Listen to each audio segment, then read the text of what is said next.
ایک کہانی ہے جسے الجھایا جا رہا ہے اور الجھتی جا رہی ہے، اور وہ کہانی آپ جانتے ہیں کہ کب شروع ہوئی تھی؟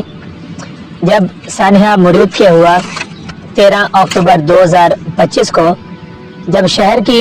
سڑکوں نے 2 سایوں کو نگل لیا تھا، اور ایک سایہ تھا علامہ خادم حسین رضوی صاحب کے صاحبزادے علامہ سعد حسین رضوی، جو کہ تحریک لبیک پاکستان کے سربراہ بھی ہیں، اور دوسرے ان کے چھوٹے بھائی یعنی رضوی برادران، وہ اچانک غائب ہو گئے۔ اب دروازے کھٹکھٹائے جا رہے ہیں، چکر لگائے جا رہے ہیں، عدالتوں کے دروازے نوک کیے جا رہے ہیں، اور ہر جگہ سے ایک ہی جواب مل رہا ہے کہ وہ ہمارے پاس نہیں ہے۔ آج کی کہانی بھی عدالت میں اسی طرح کی ہوئی،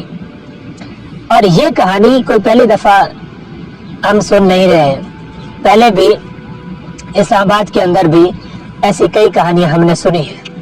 لاہور کے اندر بھی پہلے ہم نے اس طرح کی کئی کہانیاں سنی ہیں۔ یعنی یہ کوئی نئی کہانی نہیں ہے، اور ہم جانتے ہیں کہ یہ کہانی کیوں گھڑی جاتی ہے۔ اس لیے پھر لوگ سسٹم پہ اعتماد نہیں رکھتے جب آپ اس طرح کی جھوٹی کہانیاں گھڑتے ہیں، اور آپ عدالتوں کو بھی گمراہ کرتے ہیں، اپنے ضمیر کو بھی گمراہ کرتے ہیں، اور آپ سچ کو چھپاتے ہیں۔ اب آپ مجھے بتائیں نا کہ اگر آج پولیس آ کے کچھ سچ بتا دیتی عدالت کو، پولیس کا کیا نقصان ہوتا؟ ہماری ریاست کا کیا نقصان ہو رہا تھا؟ کوئی نقصان نہیں ہونا تھا۔ ایک سچویشن اگر واضح کر دیتے، یا چلیں یہ بھی ہم سمجھتے ہیں کہ یہ جو کوئی انویسٹیگیشن آفیسر تھا جو آج عدالت میں پیش ہوا، ہم یہ بھی سمجھتے ہیں کہ ان کو کسی کھاتے میں نہیں رکھتے ہوں گے۔ ظاہر ہے کہ علامہ سعد حسین رضوی اور انس حسین رضوی وہ جن کے پاس ہیں، ان کے سامنے ایک انویسٹیگیشن افسر یا ایک SHO کی کیا اوقات ہو سکتی ہے؟ ظاہر ہے ان کے سامنے ایک DPO کی، ایک CPO کی، ایک DIG کی، ایک IG تک کی کوئی اوقات نہیں ہوتی، تو یہ ایک چھوٹے سے افسر کی کیا اوقات ہوتی ہوگی؟ ہم مانتے ہیں کہ یہ بہت بڑی مجبوری ہوگی، ان کو کچھ پتہ نہیں ہوگا، لیکن کم از کم یہ عدالت کو اس دن کا سچ تو بتا دیتے کہ اس دن ہوا کیا تھا، یا اس دن بتا دیتے کہ علامہ سعد حسین رضوی اور انس حسین رضوی کو کس طرف جاتے ہوئے دیکھا گیا تھا، یا یہ بتا دیتے کہ اس ایریا سے علامہ سعد حسین رضوی اور انس حسین رضوی کو کون لوگ لے کر گئے تھے، یا جو لوگ لے کر گئے تھے ان کے پاس گاڑیاں کس طرح کی تھی، کچھ نہ کچھ تو بتا دیتے۔ صرف آ کے صاف دھو کر جواب دے دینا کہ وہ ہمارے پاس نہیں ہے، یہ بلکہ پورے ایک نظام کو وہ ننگا کر رہے ہیں، ایک بے بسی کا مظاہرہ کر رہے ہیں، اور آ کے انہوں نے جناب وہی جواب بتایا جو پہلے اکثر لوگ بتاتے رہتے ہیں، اور انہوں نے یہ کہا کہ دونوں بھائی ہماری تحویل میں نہیں ہیں۔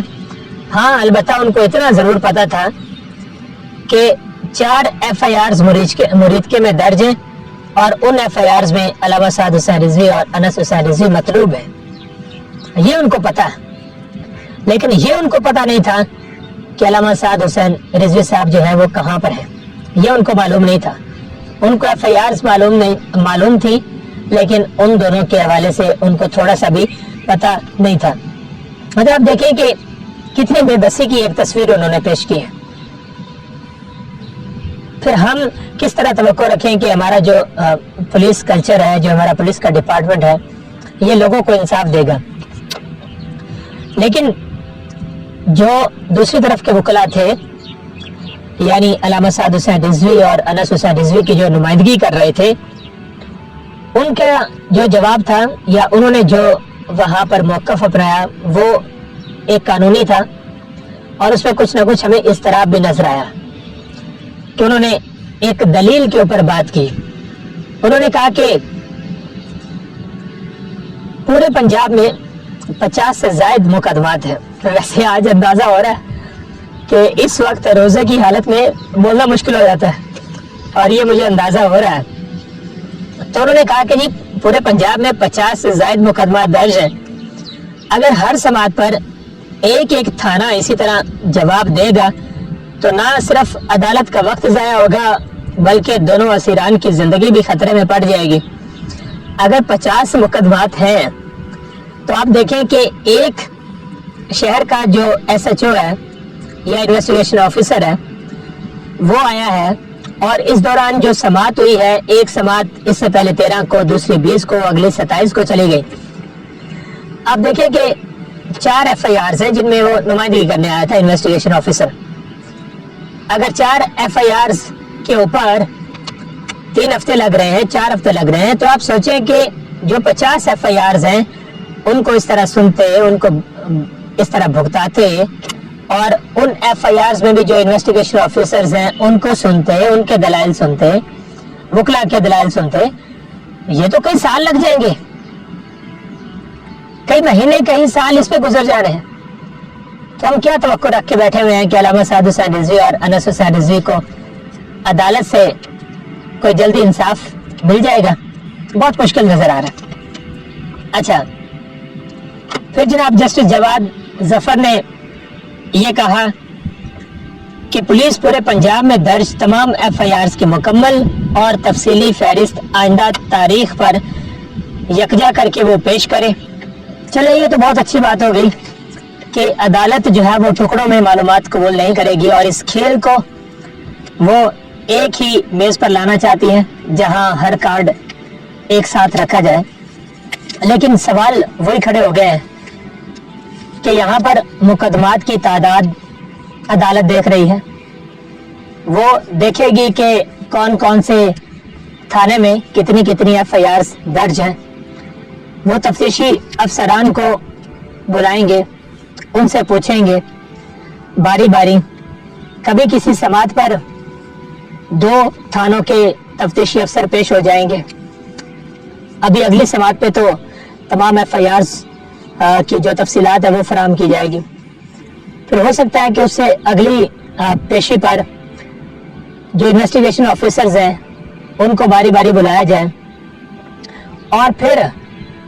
وہ سارے کے سارے آ کے عدالت میں اسی طرح کا جواب دیں جس طرح کا جواب آج اس تفتیشی افسر صاحب نے دیا ہے، اور اس کے بعد عدالت کس طرح کا فیصلہ دے گی۔ سب سے بڑا سوال تو یہ ہے، سب سے بڑا سوال یہ ہے کہ کیا علامہ سعد حسین رضوی اور انس حسین رضوی کو عدالت بازیاب کرانے میں کامیاب ہو جائے گی؟ ہمیں امید اس چیز کی ہے۔ 27ویں ترمیم کے بعد عدلیہ کا بیڑا تو غرق ہو گیا ہے، لیکن میں سمجھتا ہوں کہ آج بھی کچھ باضمیر ججز موجود ہیں، آج بھی اپنے ضمیر کی آواز سننے والے ججز موجود ہیں، اور ہمیں امید ہے کہ وہ انصاف فراہم کریں گے، کیونکہ یہ ایک بنیادی انسانی حقوق سے جڑا ہوا معاملہ ہے۔ یہ جج صاحب بھی اچھی طرح سمجھتے ہیں کہ کوئی شہری وہ گمشدہ ہو جائے 4 مہینوں کے لیے، 5 مہینوں کے لیے، تو اس کے گھر والوں پہ کیا گزرتی ہے، اور اگر اسی طرح کا کلچر فروغ پا گیا پاکستان کے اندر تو پھر کتنی لاقانونیت یہاں پر چھا جائے گی۔ یہ جج صاحب جو ہے یا سارے ججز، ان کو یہ بات معلوم ہے، اگر علامہ سعد حسین رضوی اور انس حسین رضوی بازیاب نہیں کراتی عدالت تو میں سمجھتا ہوں کہ یہ پاکستان کی عدلیہ پر اور نظام انصاف پر ایک بہت بڑا ان کے منہ پر تماچا ہوگا۔ اس لیے ہمیں انتظار رہے گا کہ یہ عدالت کب انصاف کرے گی۔ ویسے تو جلدی انصاف ہی ایک اچھا انصاف ہوتا ہے، لیکن بے شک دیر سے ہو، لیکن اگر انصاف ہو جائے تو پھر عدالتوں کی بھی کیا بات ہوگی۔ امید ہے آپ کو یہ ویڈیو پسند آئی، اگلی ویڈیو میں ملتے ہیں، تب تک اجازت دیجیے، اللہ حافظ۔